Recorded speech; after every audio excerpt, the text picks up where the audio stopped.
Hello students, welcome to Legacy IAS Academy. In today's video, we are going to discuss about the recent verdict or judgment that has been given by the Supreme Court of India in regards to the GM mustard, that is genetically modified mustard, and whether it should be allowed to be cultivated or not. So what is the story behind the GM mustard? What is its importance? And what are the concerns due to which a petition has been filed in the Supreme Court to stop the release of genetically modified mustards? Let us try to understand this in more detail. So first of all, to give you the background of this particular issue, two-judge bench of the Supreme Court that was constituted by Justice B.V. Nagaratna and Sanjay Karol, they have delivered a split verdict. Split verdict means that both judges were not able to agree about the judgment and related to whether to allow the environmental release of genetically modified mustard. In this context, both of the judges disagreed that whether the approval that was given by the GEAC, that is Genetic Appraisal, this Genetic Engineering Appraisal Committee, an organization or a body working under the Ministry of Environment, Forest and Climate Change, whether this body has given the approval properly or not. Both judges has difference of opinion. Now, as it was GEAC's second major push to introduce the GM mustard as the first GM crop that is meant for human consumption, now it looks that it will take a long time, or at least there will be a certain amount of delay, because since this is a split verdict, now the case will refer to Chief Justice of India, and now the Chief Justice of India will place this matter before a larger bench. That means it can be 3 bench or 5 bench. Now, in this context, if we try to understand first of all briefly that what do we mean by the term GM crops. Now, GM crops basically stand for genetically modified crops. In simple terms, these are such kind of crops or plants whose DNA has been modified to introduce useful traits. Generally, these traits are in the form of high yielding variety of the plants or seeds, resistance against certain kind of pests, as well as nutrition profile and flavor enhancement. So when such kind of modification in DNA is done, finally the product that you got is called as GM plant or GM crops. Now, the modification which we are talking about can be done in 4 ways. The first type of modification is called as transgenic modification. Transgenic modification refers to such kind of modification where one or more genes from any non-plant organism is transferred and inserted into a plant. Example of this can be between kingdoms, for example, bacterial transfer to the plant kingdom, or even a plant that is not belonging to a particular species for which GM genetic modification is done, then also it can be considered as a transgenic modification. The second kind of modification is what is referred as cisgenic modification. Cisgenic modification refers to modification using such genes which are found within the same species. It can be plant species, it can be animal species, or a closely related species. Similarly, we have intragenic, which refers to the transference of new combination of genes and regulatory sequences belonging to that particular species itself. For example, if we are modifying, let us suppose, mustard plant, if we are using the genes from some other mustard species, then that can be called as intragenic modification. And last is something that is referred as subgenic. Subgenic means altering the genetic makeup of a plant without incorporating genes from the other plant. That means a subgenic modification is simply a modification where the DNA of the given species is modified, for example, by deleting the part of the gene. So that is how major 4 types of modification we can do to get the GM species of plants. Now, if we talk about the GEAC, because it is the order of GEAC, that whether the order given for release of GM mustard is proper or not, that was in news. So let us try to understand what is GEAC. As discussed before, GEAC stands for Genetic Engineering Appraisal Committee, a body working under the Ministry of Environment, Forest and Climate Change. Now, this organization has been given 2 major mandates. The first mandate is the appraisal of activities that involves large scale use of hazardous microorganisms and recombinants in the research as well as industrial production. And second is, it also is given the mandate to have an appraisal of the proposals relating to the release of genetically modified or engineered organisms as well as products into the environment, including experimental field trial. Now, the current topic of discussion, that is GM mustard, is something that falls under the second domain or second mandate of the GEAC. Since we are talking about GM mustard, let us try to understand this in more detail. Now, first of all, the GM mustard is referred as DMH11 because it stands for Dhara Mustard Hybrid 11. That is the full form of this particular genetically modified mustard species. Now, this species or this GM mustard, first of all, was developed in the month of September in the year 2015 by an organization referred as a Center for Genetic Manipulation of Crops and Plants, which is an organization working at the Delhi University. Now, as per this organization and the scientists of this organization, they have created this GM mustard by using a technique which first of all was innovated and pioneered in Belgium. The technique is called as Barnes-Barster technique. Barnes-Barster technique is based on, basically it is a kind of male sterility technique. So basically what happens, if we talk about a mustard plant, the mustard plant is a self-pollinating plant. What it means that the pistil, which is a female reproducing organ, as well as stamen, which is the male reproducing organ, both of these male and female organ are present within the same flower or same plant. So that is why it is a kind of what you can call as having both male and female reproductive organ, and that is why it is self-pollinating in nature. So in Barnes-Barster technique, first of all, the Barney gene is introduced. It basically makes the male reproductive part silent, and then again a male reproducing parent from some other plant is introduced here, and in the second stage Barster gene is introduced, which again makes the Barney gene silent in nature.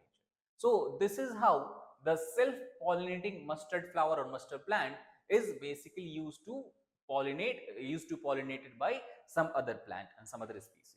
So this is what the DMH11 is based upon. Now,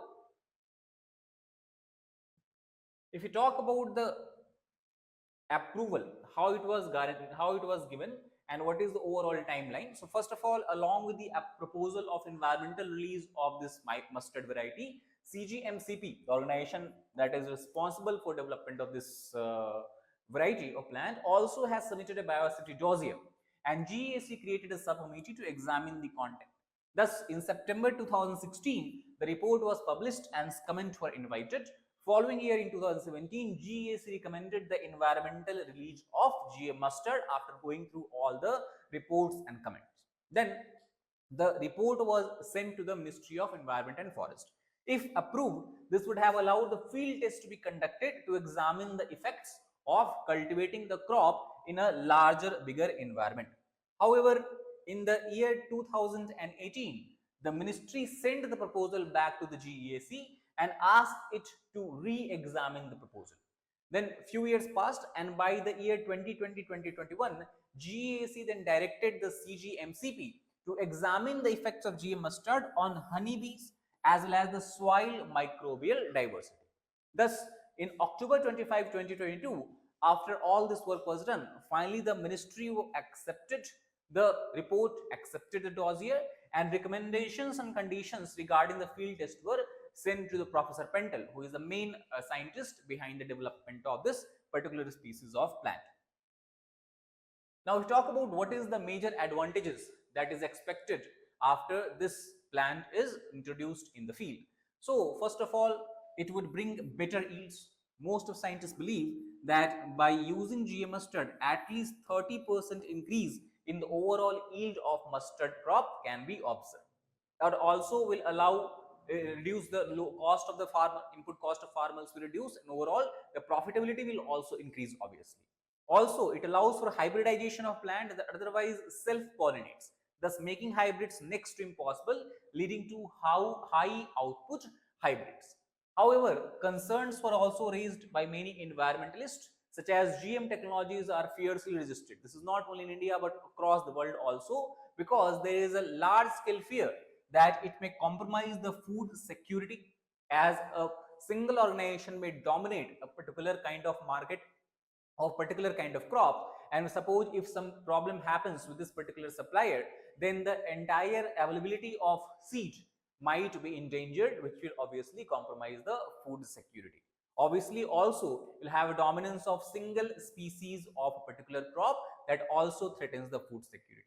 Second, the seed monopolies that might in the future would try to extract higher cost or higher money, higher amount of sum and money from the farmers. Biosafety hazards due to introduction of genetically modified organisms in the environment. So Coalition for GM-Free India called the clearance shocking in nature, and it has also alleged that the regulator colluded with the developer. That is the overall concerns about this. If talk about the entire project, it is about 70 crore rupees. That is the cost of the partly government funded project for the development of GM mustard. Now, if you look at the case and the petition that was filed by an environmentalist by the name of Aruna Rodriguez, as well as an organization by the name of Gene Campaign. So they have filed a petition and they have challenged the decision of the GAC to approve the environmental release of GM mustard, and this is something on which discussion has been going on. So if you take a look at the judgment, the split verdict that has been given, so obviously the first judge, that is Justice Nagaratna, she has said that the field test that the GEAC committed to conducting the CGMCP, it has not taken place. There is one issue with that.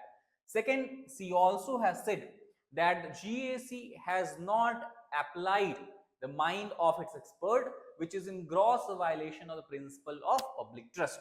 Because when public accept any product, genetically modified product, it believes that due diligence has been done by the approval committee. Second, she also said that GEAC did not sanction any studies on the long-term effects that will happen if GM mustard is introduced in the field and how the future generations of this species will be affected. And last, is said the process has failed to take into consideration what we call as the precautionary principles while approving the environmental release of the transgenic mustard. Now, what do we mean by the term or understand by the term precautionary principle? This principle is basically a standard test that is generally used by the judges in the environmental litigation. And what this precautionary principle means, it is basically recognized as a facet of the right to a clean environment, which is a subset of the Article 21 of the Constitution that gives a fundamental right to the life. So, if suppose the introduction of genetically modified crops interferes with the citizen or the people's right to a clean environment, then obviously it means that the product has failed the precautionary principle, and that is what she is also talking about here.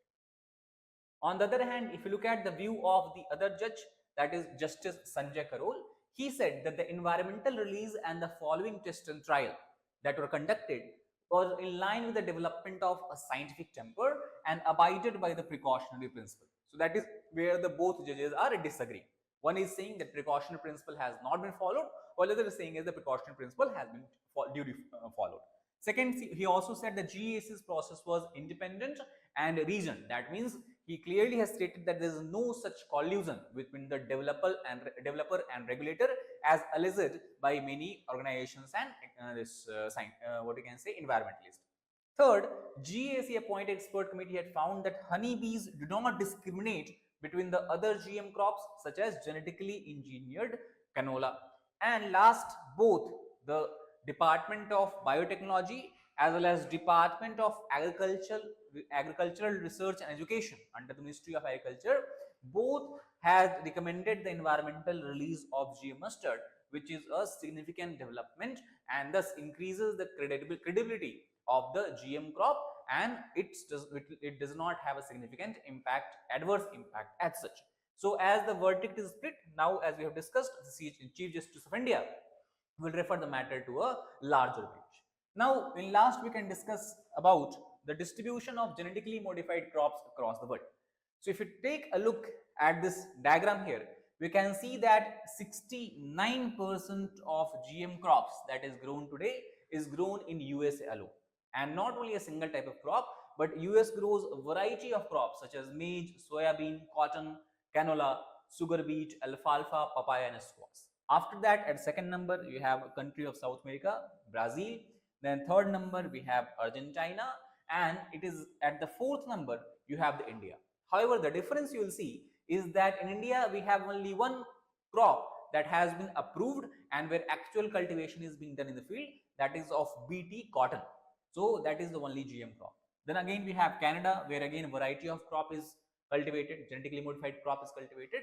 And interestingly, if you look at China, obviously the area that is under GM crop cultivation in China is relatively lesser than India, but the variety of crops that China cultivates is much more larger. So apart from cotton, China also cultivates GM crops such as papaya, poplar, which is is a type of tree. Then we have tomato as well as sweet pepper, and then we have Paraguay where soya bean is cultivated.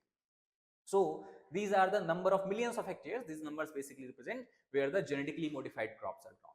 Not only that, if you look at this particular graph here, since 1996, if you look at the global area under GM crops, it has been growing at a very significant rate. So example, in 1996, only 1.7 million hectare of the global agricultural land was under GM crop, and by the year 2017 it has increased to almost 190 million hectare.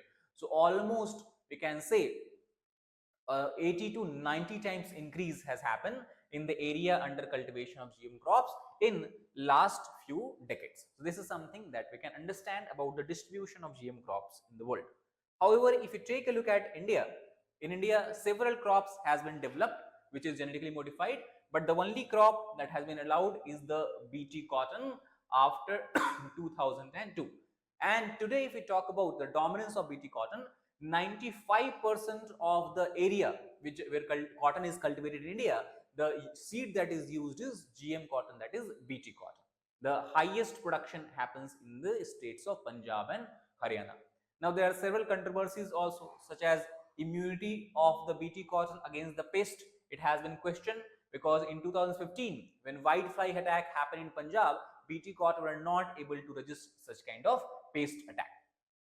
Apart from that, BT brinjal was also something that was expected to be allowed in India. However, GEAC approved in 2009, but stiff opposition led to indefinite moratorium on the cultivation of BT brinjal in year 2010.